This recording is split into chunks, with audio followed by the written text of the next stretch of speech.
It's Operation Ceasefire, and I'll go into a little detail about it.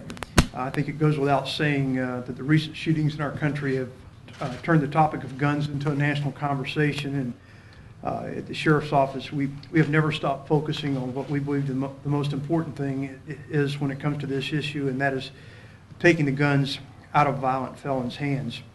In 2010, our agency formed a specialized gun squad out of our Special Investigations Division to focus solely on crimes involving guns and felons in possession of firearms. The guns you see before you here today are firearms that were confiscated by this exceptional group of investigators.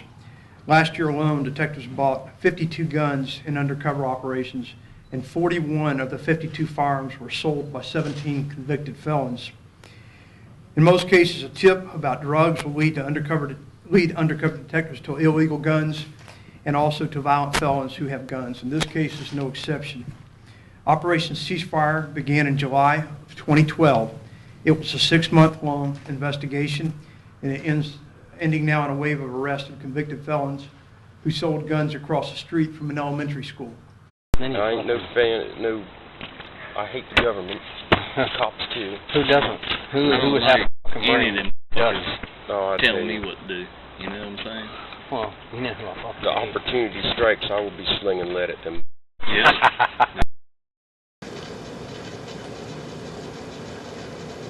I tried to get together you, and then there was 3 other people trying to see.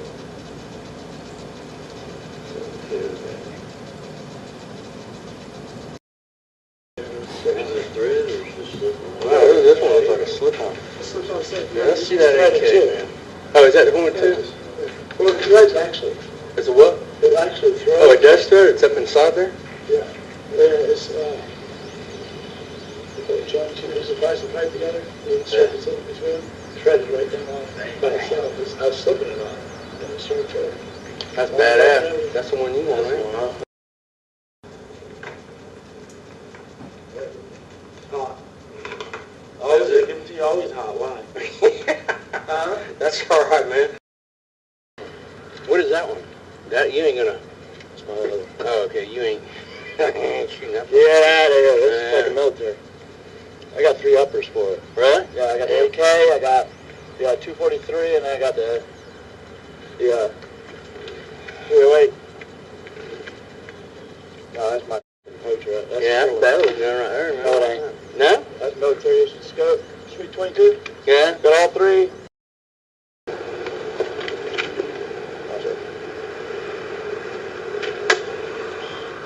And that's a 22? Yeah.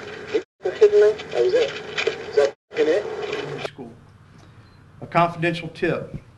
Last year led our investigators to a consignment shop that was once a flower store. It operated across the street from Gibsonton Elementary School, less than 175 feet from school grounds. And the fact that our detectives busted a criminal enterprise next to an elementary school will translate to enhanced charges for the suspects involved, and Mr. Ober will update you on that. During the course of this investigation, our investigators made drug and gun transactions with the suspects inside this consignment shop. Our detectives put their lives on the lines. They knew that they were dealing with dangerous armed felons. This particular group of people is a bunch of really fine actors, let me tell you.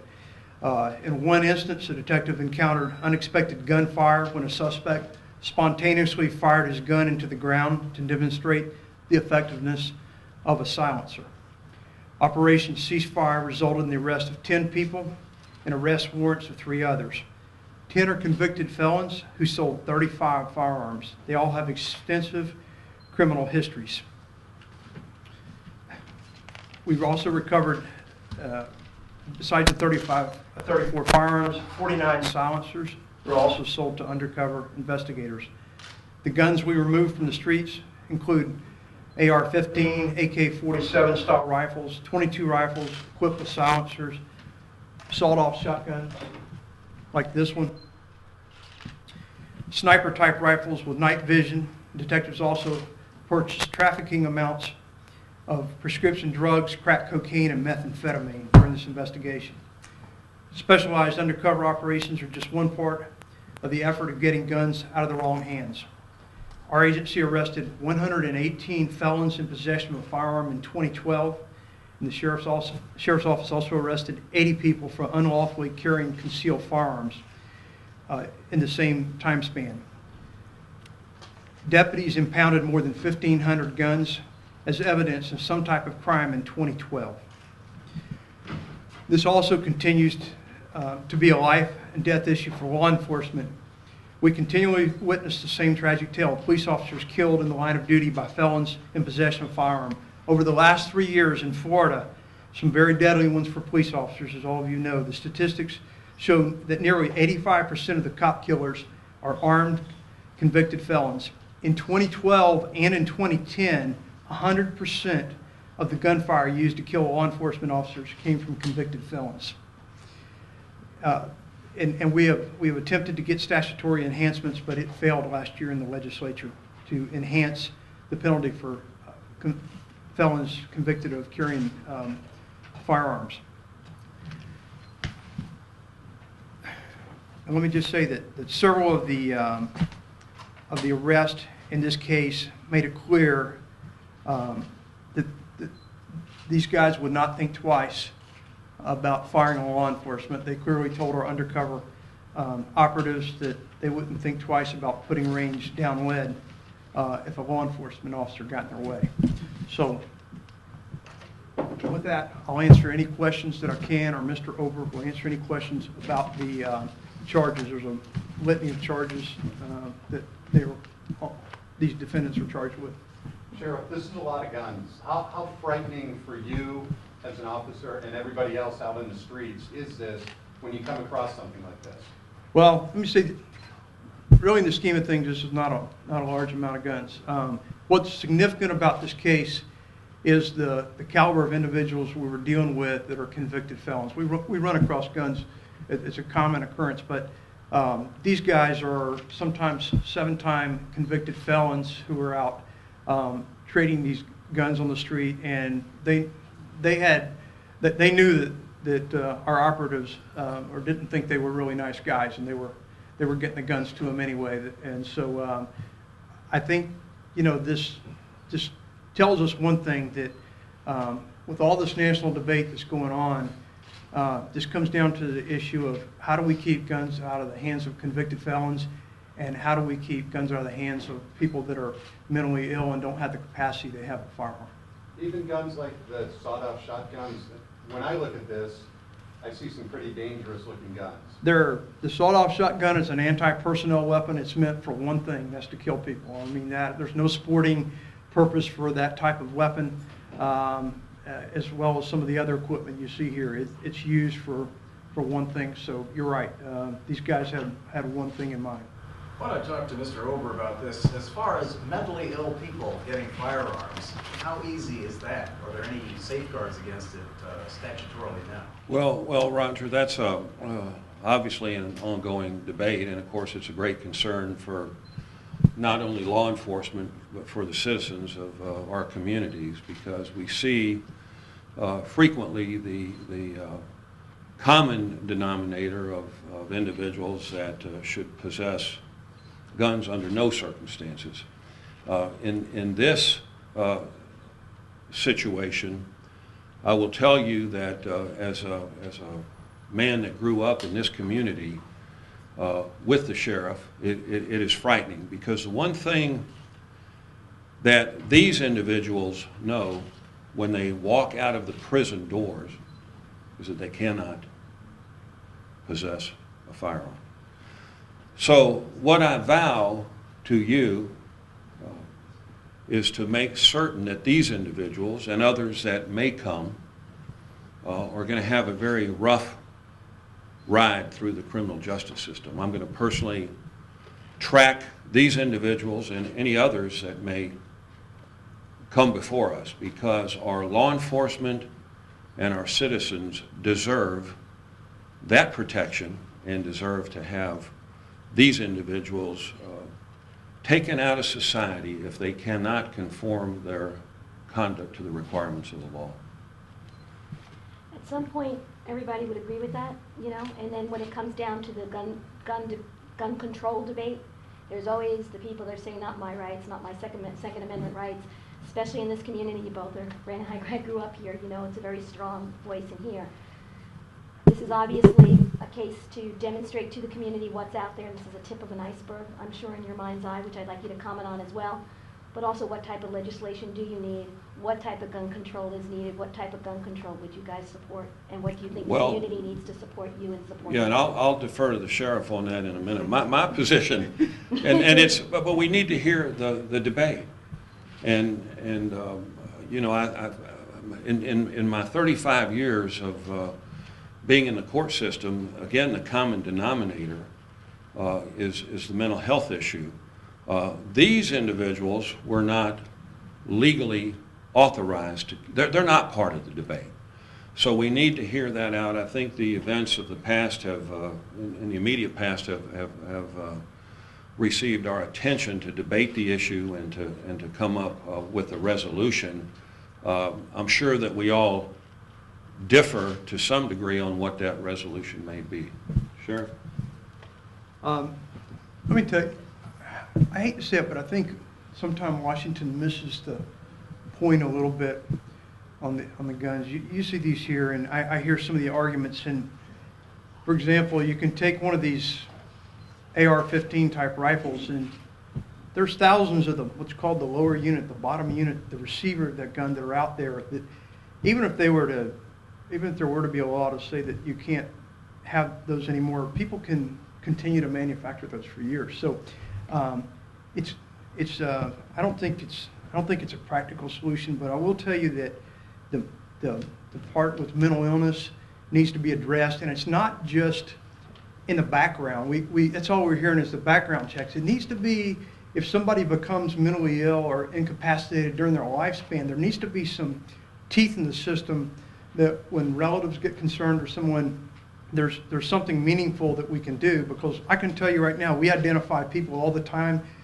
that are acting out, and there's really little that can be done. You can Baker Act them, but it's for a very short period of time, and people misrepresent themselves when they buy firearms. That happens all the time, and I think nobody, no matter what side of the issue you're on, nobody disagrees that if you lie and you cheat on the application process, you should be punished for that. So that's one thing, the mental illness. The convicted felons, you know, this needs to be and I know it is here locally, we do it all the time, but it needs to be a priority with our government that we prosecute convicted felons. And I'll tell you, those two things alone would make a huge difference. But trying to figure out if you're going to ban certain magazines and all that, I could demonstrate to you right now with some of these law enforcement officers in the room. They could fire 2 10-round magazines as fast as someone may be able to fire a 20-round magazine. So those arguments are, it just makes the situation more difficult, in my opinion. Is this a tip? Oh, sorry. Sheriff, you made mention of the silencers. What were they used? I see them broken in there. Well, you know what they're used for? They're used to quiet the weapons so someone can't hear it fire. And although there are legitimate collectors who, you know, may have them in the collection, for on the street, they're used for one thing, and that's so somebody can't hear your weapon when it's fired. So you could you're used in crimes, and some of the guys involved in this operation made it clear that you use them to do business with, and that's some of their phraseology. Sure. I'm sorry. Go ahead on that. Is this consignment store still operating, and could you just walk in and buy them in plain sight, and these guys just were posing as non-convicted felons, or did you kind of have to finagle your way to the back room and get them? I mean, how's this operation working? The consignment shop the consignment shop itself was not really involved in the operation. It drew people in. The consignment shop is more, they were selling, you know, it's like a kind of a junk store, secondhand, a lot of, you know, tools, things like that people didn't want, and it drew a cadre of characters, and through, you know, different sources, we were able to determine that different people were coming there, and we got involved, and most of these deals were made independent of the consignment shop itself. And that's about as much as I can say about that. Is it still operating as a consignment store? I don't think it's open right now. I don't know that I don't think anybody's there. They're aware of the operations, so I don't think it's operating today, but, you know. So you can't say where these purchases were actually made? They were made at the store. Yeah, most of them were made there. Some of them were made at other locations, but the majority of them occurred about 175 foot from the school. So does the owner of this place have participation in it? I mean, is this? I'm no comment on that at all. I don't want to comment on that right now. I can't. Is it inside in the parking lot or both kind of thing? Mostly outside. Mostly outside. Were these people employees? No, there weren't employees. No, it was just a place where you'd come in, a consignment shop. You had something you wanted to sell. You would show up there, and the person would, you know, for 50% of the profit would allow you to sell your things there. But a lot of these things that these were not, you know, laying in there for sale. Just information we became aware of that there were some transactions that were going on there, and I'll have to leave it at that. Are these stolen guns? Oh, many of them probably are.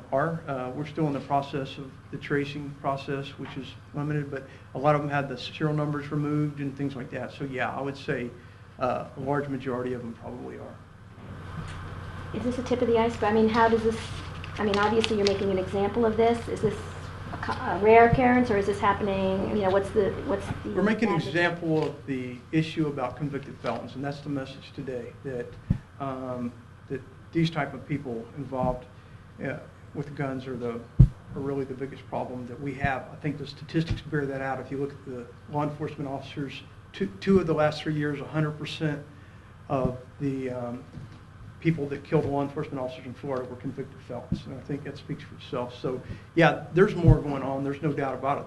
There are huge operations going on, and I mean, there's certainly a lot of guns on the street. And I think Tampa Police Chief will tell you the same thing. We see a lot of them out there now. Anybody have any questions about the sentencing, about the enhancement on the schools before Mr. Ober leaves, the enhanced statute for selling drugs within 1,000 feet of the school? That's a good question. Well, these are all, a felon in possession of a firearm takes there are specific statutes that deal with them, and predominantly the penalties are based on the individual's priors.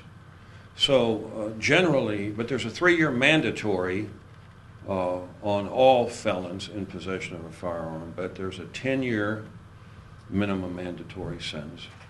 And there is a 40-year maximum sentence on some cases, depending on the circumstances. So part of the equation is to look at each of these individuals and those that may come tomorrow, and we will analyze where they fit into that statutory scheme. Obviously, when we have convicted felons with firearms near our schools and places of assembly in particular, that is troubling. So we are going to be very vigilant, and we are going to make certain that, again, if these individuals, and it's very apparent to me today that they cannot conform their conduct, that they've been in prison, perhaps, they've been on supervision in some circumstances, but the buck stops here. So we're not going to tolerate this. The potential for harm to our entire community is great, and it's time to put an end to it. So the minimum jail time, you said 3 years? 3-year mandatory sentence, mandatory in prison. The maximum on a first offense for felon in possession of a firearm is 15 years. So the judge has discretion from 3 to 15 if it's your first a felon in possession. That is without any priors. Okay? Then we have a 10-year mandatory, depending on your prior record. And the maximum penalty on any of these can be 40 years in prison. So that is a substantial sentence. And of course, these individuals are entitled to their day in court in due process of the law. But we're watching. and we're gonna follow them. I will follow them through the system.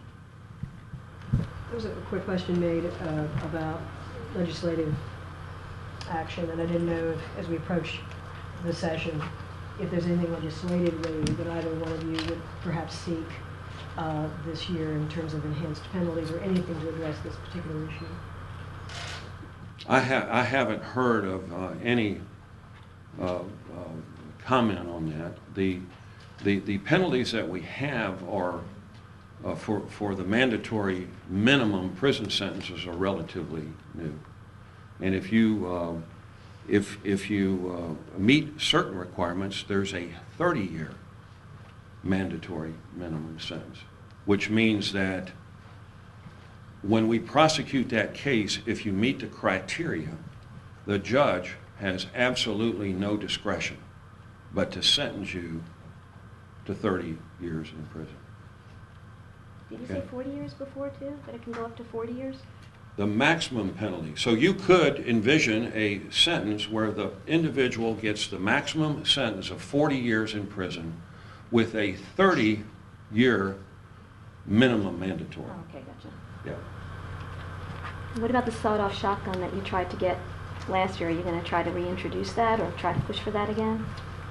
On the enhancement for the sawed-off shotgun? Mm-hmm. No, those efforts failed. We attempted some efforts. They made it all the way right to the end last year and failed. So I don't, to my opinion, there's no sponsor for those this year. Should there be? Well, there weren't as many law enforcement officers killed last year, so it kind of dropped off the radar, unfortunately. But in the 2 years prior to that, would have been terrible years for law enforcement, and it got a lot of attention. But yeah, I think there needs to be some. I think it needs to be addressed. Okay, thank you.